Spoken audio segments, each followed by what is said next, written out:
Hi folks, my name is Adam D'Angelo and this is the Caryophyllales Molecular Prospecting Project.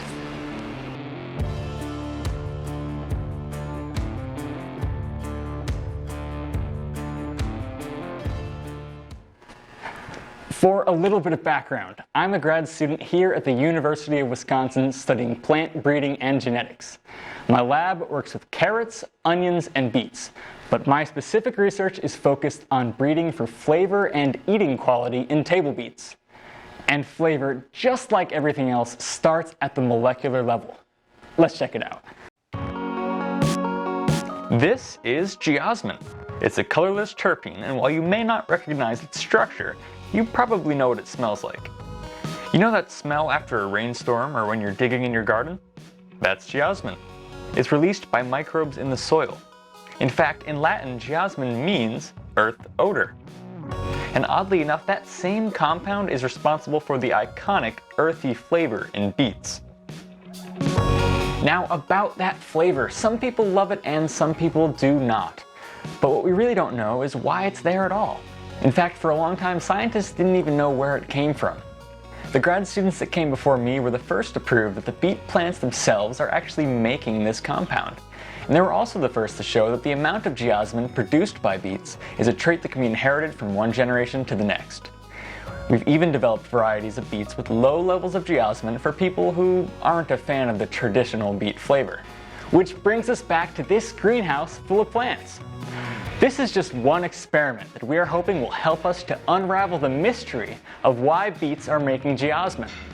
What we've done is we've gathered plants from all over the order Caryophyllales, from cacti to Venus flytraps, and we've tried to represent all the species that are closely and distantly related to beets. Think of it as a sort of beet family reunion. I'm about to draw what we call a phylogenetic tree. It's basically a way to show how closely plants are related to each other, which can give us clues about how plant species evolved over time. On the left side we have the ancient ancestors, and we can see that as millions of years went by, populations diverged and then diverged again. Each of these splits in the tree shows a divergence where the members of one branch could no longer breed with members of the other branch.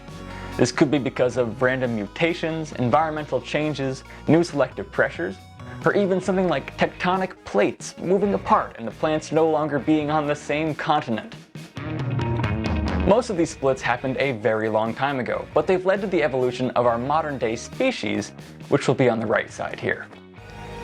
So our table beets, Beta vulgaris, are in the same genus, Beta, as all the other wild species of beet, which are in the same family as food crops like grain amaranth and quinoa, as well as many ornamentals and wildflowers. All of these plants are in the Amaranthaceae family and are related, to a lesser extent, to all of the plants in these neighboring families like Caryophyllaceae, which is a family that includes flowers like carnations or dianthus. All of these families are in the same order, Caryophyllales, which contains an incredibly diverse range of plants. From carnivores like the Venus flytrap, which evolved to catch insects to provide the nutrients that are not available in the wetland soil where it evolved, to the cacti living in extremely dry desert conditions. We'll be growing over 80 species of plants in the Caryophyllales order in an attempt to represent the diversity present within these wild populations.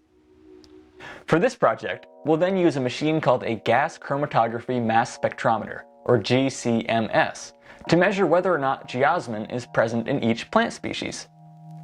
Hopefully, we'll be able to find some species of plants that do make geosmin and then compare them to the ones that don't, so that we can deduce when geosmin synthesis evolved, which could give us some clues about why plants like beets and spinach produce it in the first place. Now, normally, even amassing a collection like this in the first place would be quite the undertaking. These plant species are from all around the globe, and many of them are from rare or endangered species where harvesting wild plants could threaten the ecosystem. Luckily for us, there is a fantastic system at the disposal of plant breeders and researchers through the National Genetic Resources Program, NGRP. The NGRP is a program that helps to organize and care for collections of plants, animals, and microbial life forms that can be important for research. There are collections all around the country, each consisting of a large number of species deemed to be important for agriculture and food security. The Germplasm Resources Information Network, or as we call it, the GRIN database, is just one resource from the U.S. Department of Agriculture that compiles accurate inventories and key information about each species in a way that is open and accessible to the public. This system allows scientists and breeders to quickly and easily access the species being held in gene banks and germplasm collections all around the nation. There are nearly 600,000 different accessions from over 16,000 unique plant species in the database. And best of all, researchers can request seeds or other plant materials needed for experiments or breeding programs free of charge.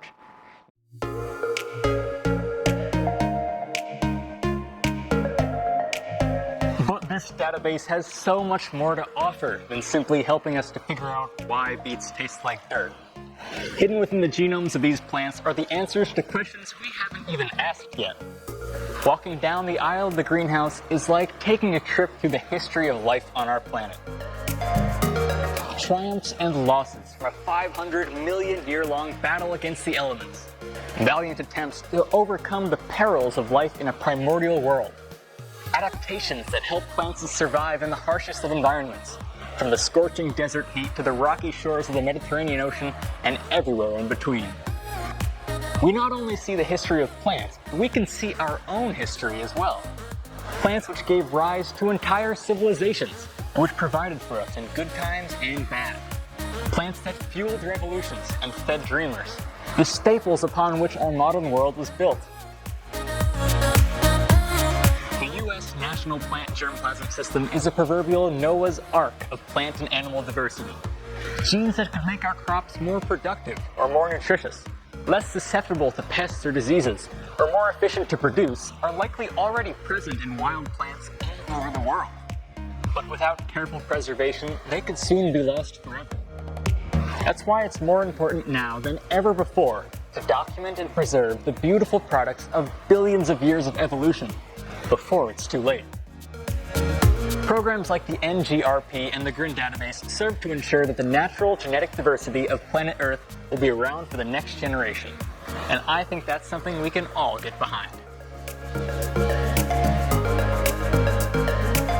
So folks, I hope that you've enjoyed this glimpse into the world of plant science. To learn more about the GRIN database or any of the other valuable services offered by the National Genetic Resources Program, please see the links in the description. If you liked this video, please give it a thumbs up. And if you'd like to see more videos, please remember to hit the subscribe button to be the first to know when new videos are released.